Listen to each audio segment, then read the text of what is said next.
Naranasan niyo na ba 'to? Tama naman yung formula, pero ayaw mag-work.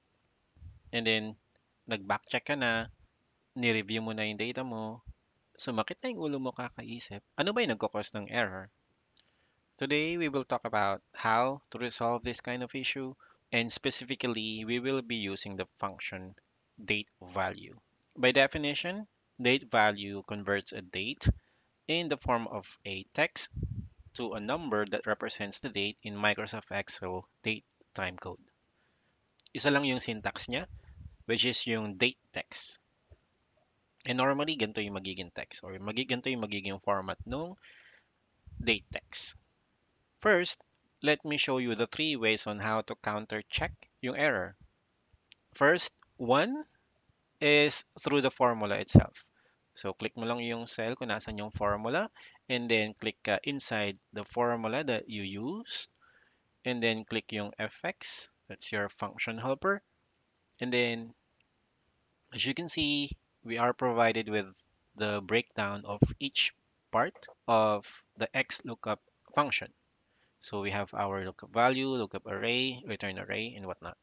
So sa lookup value, on the right side, you can see yung value niya, which is 44958. That's the numerical value of 2/1/2023.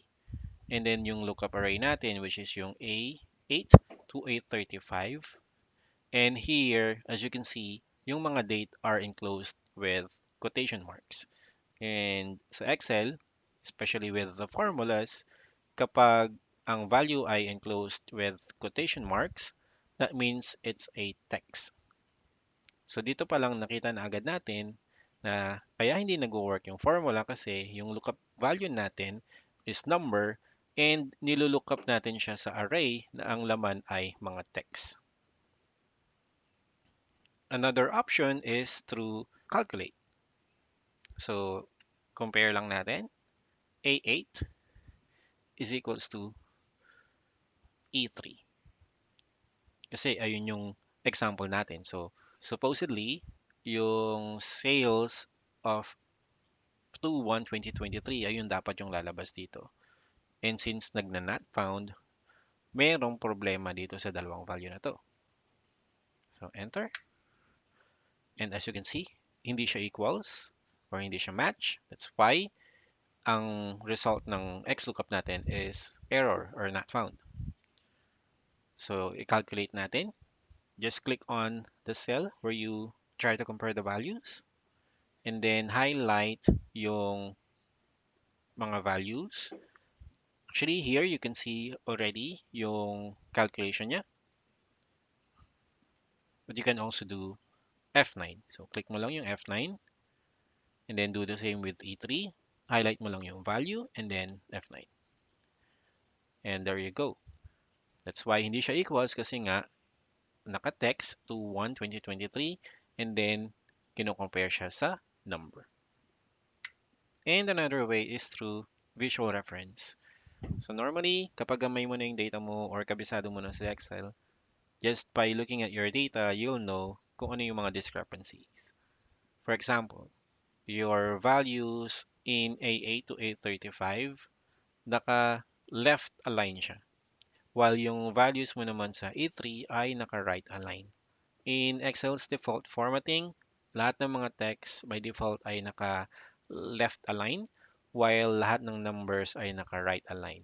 So that's why it's not a good practice to either center or naka-left align yung mga numbers. Now, paano naman nire-resolve to?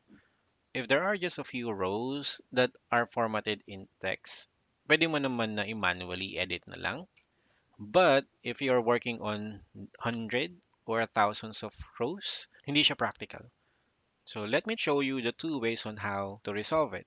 First one is by using a helper column.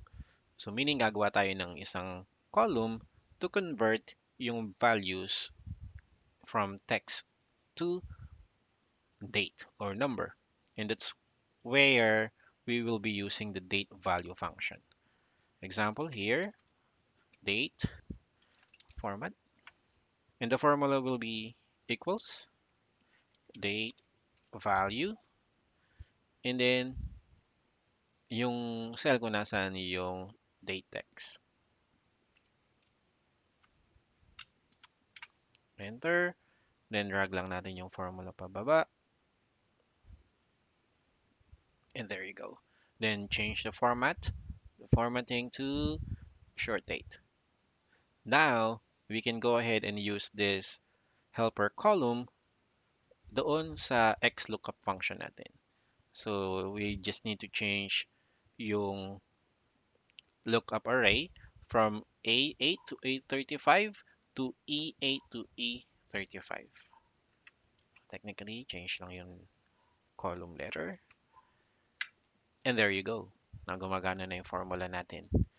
Second option, if hindi mo naman kailangan yung mga individual dates, inest na lang natin yung lookup array with the date value function. So, balik lang natin yung formula natin. Okay? So, here, inest natin yung lookup array natin with date value. Don't forget to close the function. Enter. And there you go. Now, gumagana na yung formula. If you check it, as you can see, yung lookup array natin, naka-number format na siya. Kanina, naka-text siya. Ngayon, naka-number format na siya. And that's because of the date value function. Ayun lang. I hope I was able to explain it properly. If you have questions, please comment on the video.